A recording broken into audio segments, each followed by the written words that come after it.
গুলি তো আমরা করিনি, আমরা ব্যবহার করেছি রাবার বুলেট এবং টিয়ার সেল। তো ওখানে ওই ক্যাম্পাসের বাইরে থেকে বহিরাগতরা বিভিন্ন কলেজে বা অন্যান্য জায়গায় ছাত্র ছাত্রীরা তারা গুলি কর, আমাকে গুলি কর, আর গুলি করে দিল। ওরা কি মানুষ হবে না? তাকে হত্যা করা হয়েছে, এটা পুলিশ হত্যা করেছে, আর বাকিগুলো সম্ভবত ছাত্রলীগের গুন্ডাদের গুলিতে মারা গেছে। সাইদ সামনে দাঁড়াচ্ছে, হাত দুটো ছড়িয়ে দিয়ে দাঁড়াচ্ছে। ও একবার গুলি খেলো, তারপরও বোকা ছেলেটা পালালো না, ও থেকে গেল, একই ভঙ্গিতে আবার দাঁড়ালো। ওকে আবার গুলি করা হলো, ও লুটিয়ে পড়লো, ডিভাইডার পার হয়ে ওই পারে গেল। ভিডিওটা দেখবেন। যখন তাকে তুলে নিয়ে যাওয়ার চেষ্টা করা হচ্ছে তখনও ও যেতে চাইছে না। কি বোকা! তার জীবন বাজি রেখে সে আন্দোলন করছিল, একটা ইটও ছড়েনি। পুলিশের সামনে দুই হাত পেতে দিয়ে বলছে যে মারো। পুলিশ ঠিকই মারলো। অবিশ্বাস্য কাহিনী যে খুব কাছ থেকে পুলিশের সামনেই আছে, তাকে এইভাবে মারতে হলো। আসসালামু আলাইকুম দর্শক, কোটা সংস্কার আন্দোলনে ইতিমধ্যে সর্বশেষ আপডেট 6 জনের মৃত্যু হয়েছে। 6 জন শিক্ষার্থীর মৃত্যু গতকালে এক শিক্ষার্থীর বুকে সরাসরি গুলি চালিয়েছে পুলিশ, এবং সেই শিক্ষার্থী কিন্তু বুক পেতে দিয়েছে, 2 হাত তুলে। আপনারা কিন্তু ইতিমধ্যে ভিডিওতে দেখতে পেরেছেন। কিন্তু কতটা নৃশংসভাবে হত্যা করেছে বা পুলিশ কতটা জঘন্য হলে শিক্ষার্থীর বুকে গুলি চালায়, তিনি কিন্তু হাসপাতালে যাবার আগেই সেই শিক্ষার্থীর মৃত্যু হয়। পুলিশ প্রমাণ করতে চাচ্ছে তিনারা এই গুলি চালাননি, বহিরাগত লোকজন এই গুলি চালিয়েছে। কিন্তু আমরা বেশ কয়েকটি গণমাধ্যমের ভিডিওই কিন্তু দেখতে পেরেছি ওখানে একটি মাত্র শিক্ষার্থী ছিল। বিশ্ববিদ্যালয়ের সামনে ছিল পুলিশের অবস্থান। শিক্ষার্থীর হাতে একটা লাঠি বা একটা ইট পাটকেল কিছুই কিন্তু আমরা দেখতে পাইনি। তাহলে কি তার উপর কেন এমন গুলি চালানো হলো? একটা না, বারবার বেশ কয়েকটা গুলিবিদ্ধ হয়েছে শিক্ষার্থীর ওই বুক। আমরা নিন্দা জানাচ্ছি যদি পুলিশ এই কাজটি করে থাকে। ভিডিওটি সকলের কাছে শেয়ার করে দিবেন, সারা বাংলাদেশের, সারা বিশ্বের লোক যেন এটা দেখতে পারে।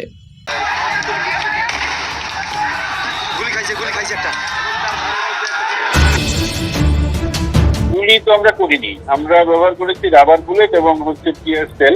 তো ওখানে ওই ক্যাম্পাসের বাইরে থেকে বহিরাগতরা বিভিন্ন কলেজে বা অন্যান্য জায়গায় ছাত্র ছাত্রীরা তারা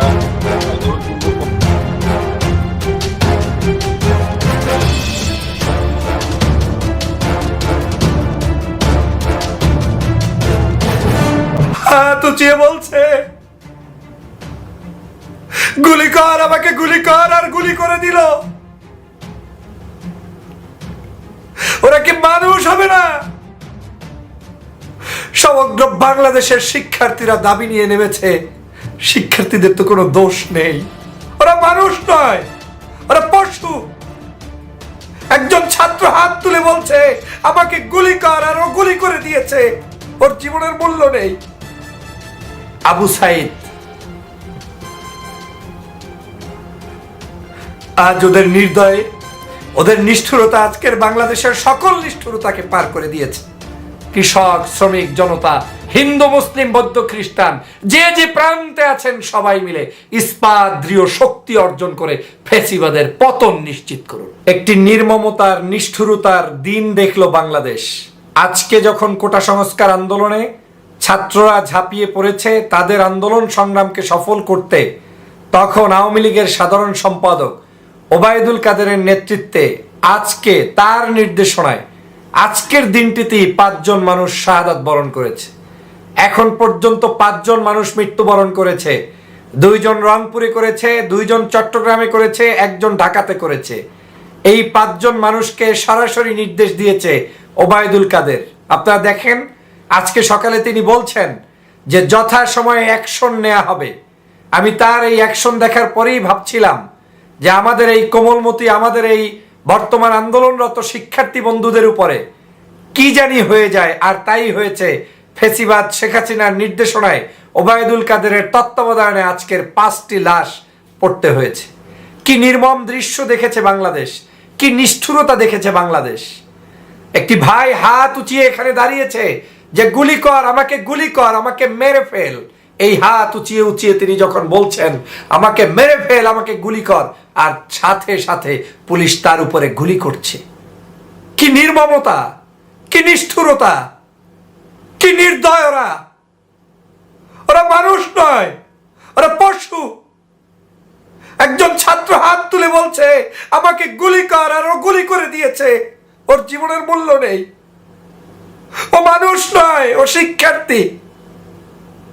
এই নিষ্ঠুর বাংলাদেশে আপনি বসবাস করছেন, যেখানে এই শিক্ষার্থী আন্দোলন করছে সেখানেই গুলি করছে। আমি এই শিক্ষার্থীর চেহারার দিকে তাকাতে পারি নাই। হাত উঁচিয়ে বলছে গুলি কর, আমাকে গুলি কর, আর গুলি করে দিল। ওরা কি মানুষ হবে না? সমগ্র বাংলাদেশের শিক্ষার্থীরা দাবি নিয়ে নেমেছে, শিক্ষার্থীদের তো কোনো দোষ নেই। আমার এই চেহারাটা ভাসছে, আপনারা দেখছেন। এই যে শিক্ষার্থী যখন দাঁড়িয়েছে, বুক ফুলিয়ে বুক উঁচিয়ে বাংলার ছাত্র জনতার কাছে দেখিয়ে গিয়েছে জীবনের মূল্য দিতে হয় কিভাবে, শিক্ষার্থীদের জন্য মূল্য দিয়ে গিয়েছেন। আজকের এই রংপুর পুলিশের সঙ্গে সংঘর্ষে রোকেয়া বিশ্ববিদ্যালয়ের অন্যতম সমন্বয়ক ইসলামী ইংরেজি বিভাগের শিক্ষার্থী আবু সাইদ, আজ ওদের নির্দয়ে, ওদের নিষ্ঠুরতা আজকের বাংলাদেশের সকল নিষ্ঠুরতাকে পার করে দিয়েছে। এতদিন আপনি ভেবেছেন বিরোধী দলকে হত্যা করে, বিভিন্ন মানুষকে হত্যা করে, আর আজ চোখের সামনে দেখছেন আপনার ভাইকে হত্যা করছে, শিক্ষার্থীকে হত্যা করছে। হত্যা করতে যেন ওদের 2টা সেকেন্ড লাগলো না, মানে ঠুস ঠাস করে গুলি করে দিল। ওদের কি ভাই নেই? ওদের কি বোন নেই? ওদের কি মা নেই? ওদের কি বাপ নেই? ওদের কি কেউ নেই? ওদের কি কোনো দয়া নেই, মায়া নেই? ছাত্রলীগের কুত্তার বাচ্চারা, কুলাঙ্গারের বাচ্চারা এসে আক্রমণ করছে আমাদের উপরে।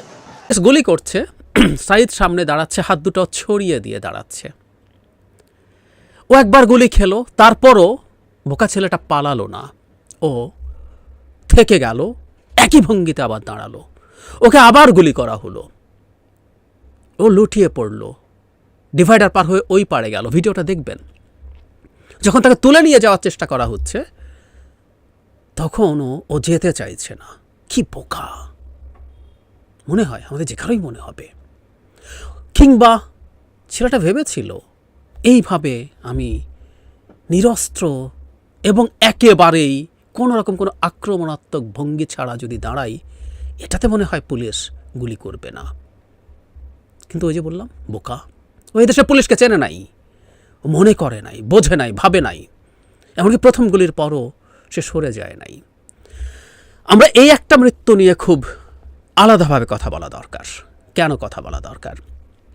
আমি বেশ কিছুদিন আগে, আমি যখন এই চ্যানেল শুরু করেছি তার কিছুদিনের মাথায়, আজ থেকে 1.5 বছর বা 1.25 বছর আগে একটা ভিডিও দেখিয়েছিলাম, যেখানে কোনো একটা ঘটনায় পুলিশ পেটাচ্ছিল লোকজনকে, যেখানে একটা ভবনের একটা কোনায় কয়েকজন আটকা পড়ে এবং পুলিশ গিয়ে তারা একেবারেই পর্যদস্ত অবস্থায় আছে, তাদেরকে পিটিয়েছিল। আমি পেটানো নিয়ে কথা তুলেছিলাম। পুলিশ বল প্রয়োগ করার সক্ষমতা সম্পন্ন একটা রাষ্ট্রীয় বাহিনী। সে বল প্রয়োগ করতে পারে, সেখানে লাঠিচার্জ থেকে শুরু করে বিভিন্ন রকম অস্ত্র সে ব্যবহার করতে পারে। টিয়ার গ্যাস পারে, সাউন্ড গ্রেনেড পারে, শটগানের গুলি, যেগুলোকে আমরা ছররা গুলি বলি, এমনকি সে প্রাণঘাতী অস্ত্র ব্যবহার করতে পারে প্রয়োজনে। কিন্তু একেবারে অপ্রয়োজনে একটা লাঠির বাড়িও পুলিশ কাউকে দিতে পারে না। সরি, পুলিশ কোনো গুন্ডা বাহিনী না, পুলিশ মগের মুলুকের কেউ না। ও রাষ্ট্রীয় বাহিনী, রাষ্ট্রীয় পোশাক পরে, জনগণের ট্যাক্সের টাকায় তার বেতন হয়, অস্ত্র কেনা হয়। সুতরাং কোন ঠাসা কাউকেও লাঠির বাড়ি দিয়েছেন? আপনি লাঠির বাড়ি যদি প্রয়োজন হয়, রাস্তা ক্লিয়ার করতে চেয়েছেন, দিলেন। এটা কি কাউকে ছত্রভঙ্গ করা জরুরি মানে দিলেন?